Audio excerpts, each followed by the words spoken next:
Hijrah Diaries. Assalamualaikum warahmatullahi wabarakatuh. Alhamdulillah wassalatu wassalamu ala rasulillah wa ala alihi wa ashabihi wa mawalah. Sahabat hijrah yang semoga senantiasa mendapatkan limpahan taufik dan hidayah dari Allah subhanahu wa ta'ala.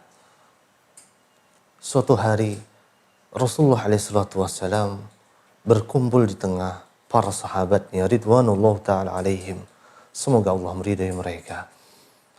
Umar bin Khattab mengatakan, "Bainama nahnu julusun inda Rasulullah sallallahu alaihi wasallam." Suatu hari kami duduk di tengah Rasulullah alaihi wasallam. Ketika para sahabat berkumpul di tengah Rasulullah alaihi wasallam, datanglah seorang pria yang tidak dikenal. Menggunakan pakaian yang sangat putih, memiliki rambut yang sangat hitam. Tidak ada tanda-tanda bahwa dia adalah seorang musafir. Akan tetapi, tidak ada di antara para sahabat yang mengenal dirinya. Dia datang menemui Rasulullah SAW dan mendekat ke arah Rasulullah SAW. Semakin mendekat dan mendudukkan posisinya di hadapan Rasulullah SAW. Orang tersebut menempelkan kedua lututnya kepada kedua lutut Rasulullah SAW. Laki-laki tersebut meletakkan kedua telapak tangannya di atas paha Rasulullah SAW. Ada sebuah pelajaran penting yang bisa kita ambil dari kisah ini. Bagaimana adab seorang penuntut ilmu. Seorang penuntut ilmu hendaklah menempatkan dirinya sedekat mungkin dengan gurunya. Tidak sebagaimana yang kita dapatkan di tengah masyarakat kita. Gurunya berdiri di tengah dari sebuah masjid. Orang yang belajar duduk mengitari di samping-samping dinding. Bersandar pada dinding. Dan itu bukan bagian dari adab bagi seorang penuntut ilmu. Orang tersebut datang menempelkan kedua lututnya kepada lutut Rasulullah SAW. Dan bertanya kepada Rasulullah SAW. Dengan mengatakan, "Ya Muhammad, akhbirni anil Islam." Wahai Muhammad, kabarkanlah kepadaku apa itu Islam. Maka Rasulullah SAW menjawab, "Anta syhada an la ilaha illallah wa anna Muhammad Rasulullah." Engkau bersyahadat, engkau bersaksi bahwa tiada Tuhan yang berhak disembah kecuali Allah subhanahu wa ta'ala. Dan bahwa Muhammad adalah Rasulullah. Wa tuqimus salah. Engkau mendirikan salat. Wa tu'tiyaz zakah. Engkau membayar zakat. Wa tasumu Ramadan, dan engkau berpuasa di bulan Ramadan. Wa tahujjul bait an istata'ta ilaihi sabila, dan engkau berangkat ke tanah suci, ke kota Mekah untuk menunaikan haji jika engkau mampu untuk melaksanakannya. Kemudian pria tersebut mengatakan, "Shadaqta, engkau benar." Maka mendengar perkataan tersebut, para sahabat terheran-heran. Fa'ajibna yas'aluhu wa yusaddiquhu. Dia bertanya dan dia yang membenarkan. Kemudian pria tersebut menanyakan pertanyaan kedua kepada Nabi kita Muhammad sallallahu alaihi wasallam. Akhbirni anil iman.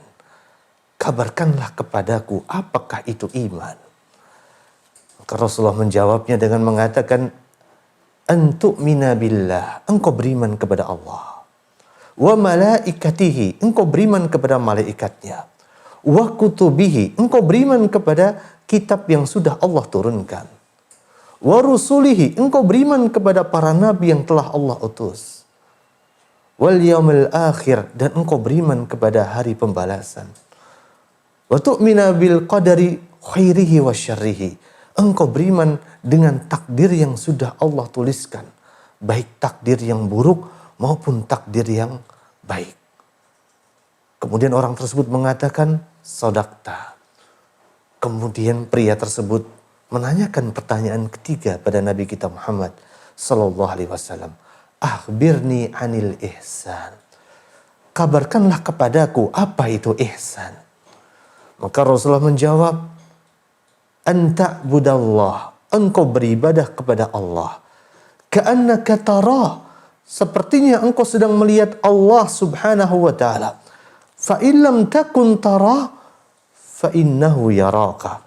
Jika seandainya engkau tidak melihat Allah, maka sungguhnya Allah Maha melihat apa yang engkau perbuat. Sahabat hijrah yang dimuliakan oleh Allah Subhanahu wa taala. Dari penggalan hadis yang sangat panjang ini, ada sebuah faedah penting yang bisa kita selami dan kita pelajari.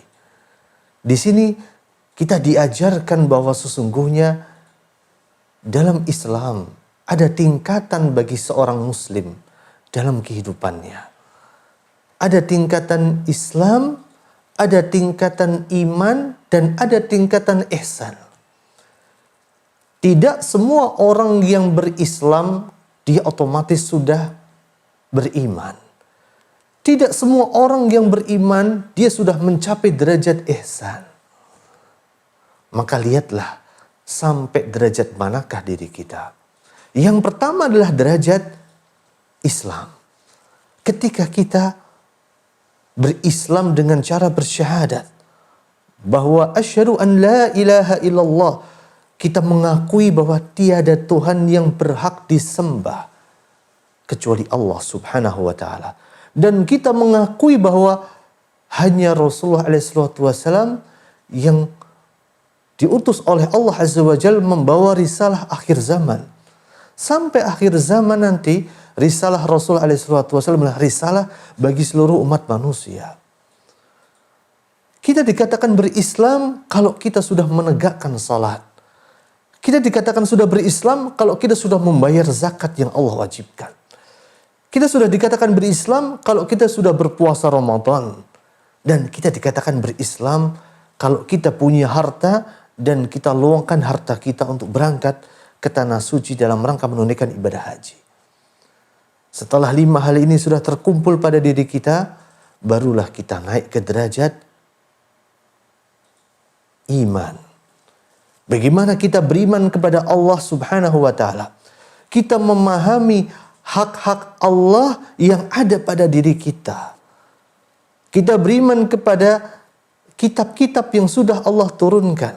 Kita beriman kepada para malaikat yang Allah utus.